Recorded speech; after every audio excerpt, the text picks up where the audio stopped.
Ne soyez pas surpris que demain je dise personne ne prendra de l'argent pour amener à l'extérieur pour payer du riz venir. Vous investissez pour cultiver le riz. Il faut savoir muter.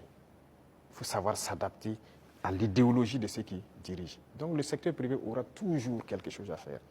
Mais il faut s'adapter au contexte. Parce que si on laisse tout aux mains du privé, il n'y aura pas de pays. C'est ce qui était déjà là. Quand on prend le CCVA, lequel d'entre vous n'a pas de véhicule qu'on contrôle? Vous osez prendre votre véhicule rouler sans visite contrôle technique? La police va vous arrêter. La police, c'est qui? C'est le peuple qui paye, c'est ceux qui sont mandatés pour faire cette police par le peuple. Si la police doit contrôler des véhicules pour vous obliger à prendre la visite technique, et cette structure appartient à une privée, a été privatisée. De l'argent, je dirais gratuit, privatisé. Vous trouvez ça normal? La Socico, c'était privatisé. Beaucoup de sociétés sont privatisées. Mais ça peut faire rentrer de l'argent pour l'État et que l'État doit travailler pour tout le monde. Si vous privatisez tout, on fait quoi? L'État gagne l'argent où? On ne veut pas construire notre pays? On veut rester comme ça, dans ce qu'on connaît là? Nous, on veut construire. On veut produire, on veut que tout le monde vive bien et en paix. On veut voir nos enfants dans d'autres types d'écoles.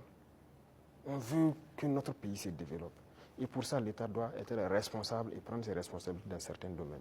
Même le secteur des mines, on est en train de racheter. Les deux premiers mines qu'on a décidé de racheter, ce n'est pas qu'on a retiré, on a racheté. Et vous avez suivi, c'est près de 100 milliards. Mais c'est l'État qui a payé pour racheter ces mines.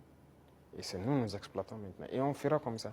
Même les parts que je dis qu'on va prendre, on va racheter des parts. Il faut que l'État soit fort. Si l'État n'est pas fort, vous n'avez pas de pays. Ça, il ne faut pas se leurrer. Le capitalisme ne peut qu'être sauvage. Si vous laissez le capitalisme se développer à un certain niveau, finalement, vous allez vous perdre.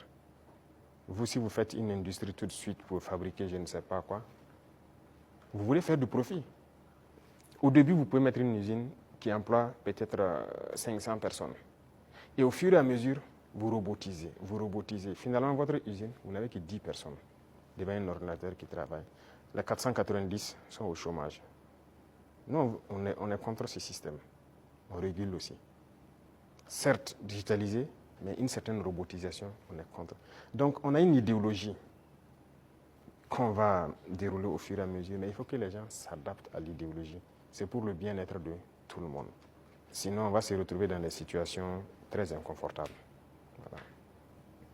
Monsieur le Président, est-ce que ça veut dire que vous attaquez à l'économie de marché, qui est enseignée aujourd'hui en sciences économiques et avec lequel les systèmes, les jeunes économistes grandissent? Parce qu'aujourd'hui, l'État vend du yaourt à travers Faso Kosam. Vous avez annoncé les Fasoyards. On se demande quand vous allez ouvrir les premières boutiques. Tout ça, vous prenez progressivement la place du privé.